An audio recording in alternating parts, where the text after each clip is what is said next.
I just saw someone in the woods. Okay, very good. We're freaked. Who's there? Whoever you are, this isn't funny at all. The demons are an integral part of the story of Little Hope. It's the crux of a lot of the things that happen, and that informs a large part of what we're doing.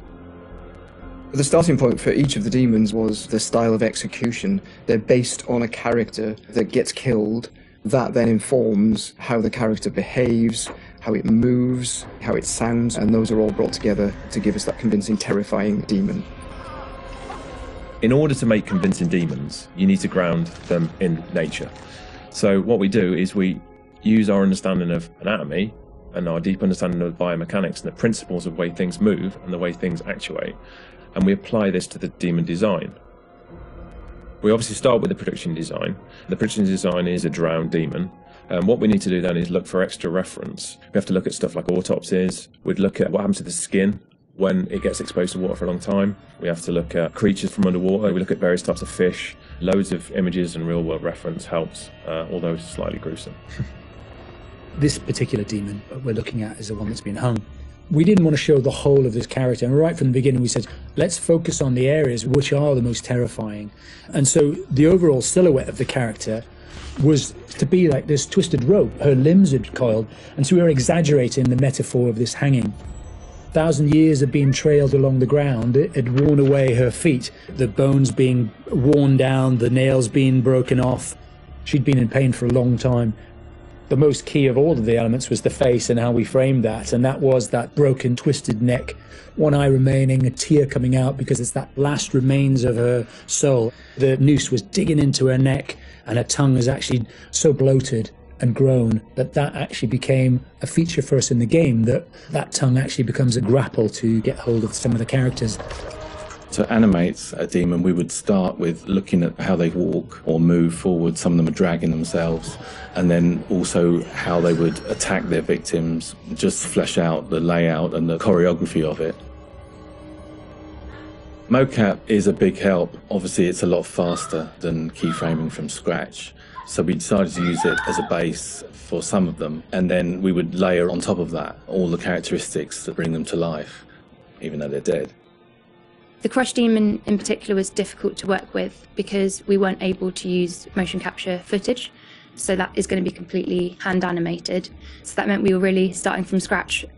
All the other demons, we did use actors' footage, so we have a lot of actors with spikes tied to them, limping across the scene. Let's get the fuck out of here! On the Broke Demon, we asked the actor to use various props to try and achieve the sort of movement that we wanted. And I think he did a great job. It was really successful. We've had to, again, add on to that to help with the weight and the believability.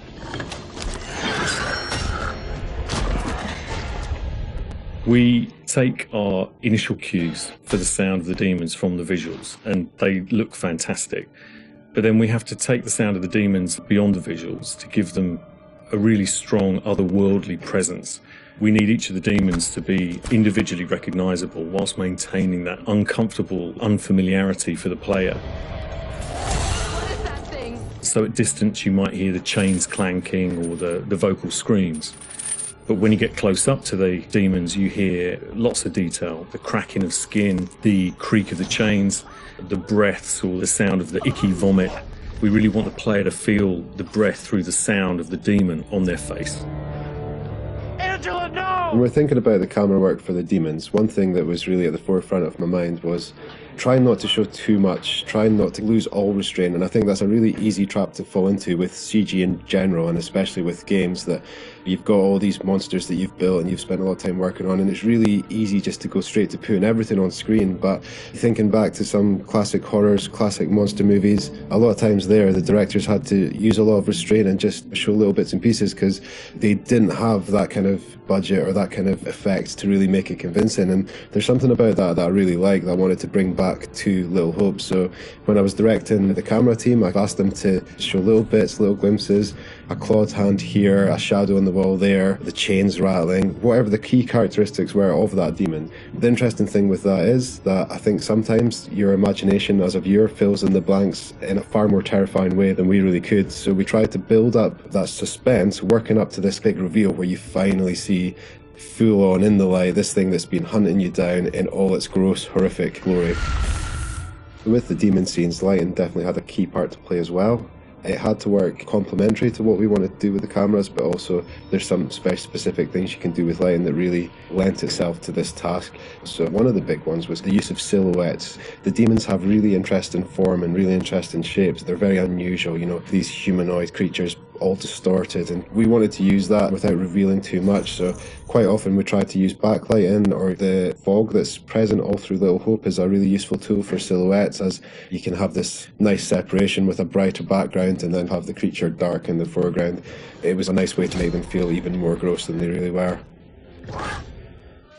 The Little Hope narrative is extremely multi-layered, and the demons not only represent the tortured souls of the characters, but they also represent the psychological trauma that humans can obtain through witnessing traumatic events.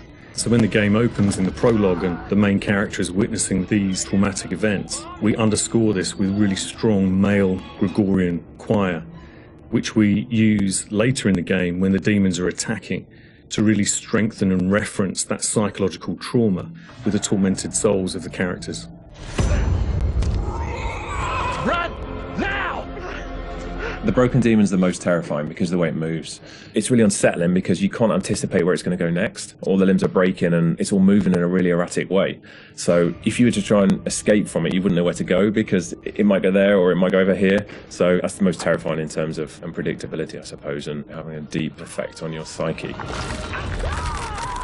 Interestingly, when you work at Supermassive, you get immune to horror. That's one thing I've definitely noticed. The powers of horror somehow get lost in me every time I'm watching a horror movie. I don't get so scared anymore just because I see this stuff every day. But doing those demon scenes, I must admit, even watching them back as they were work in progress, it was always like fairly distressing and fairly horrific. So hopefully some of that comes across in the experience for the player too.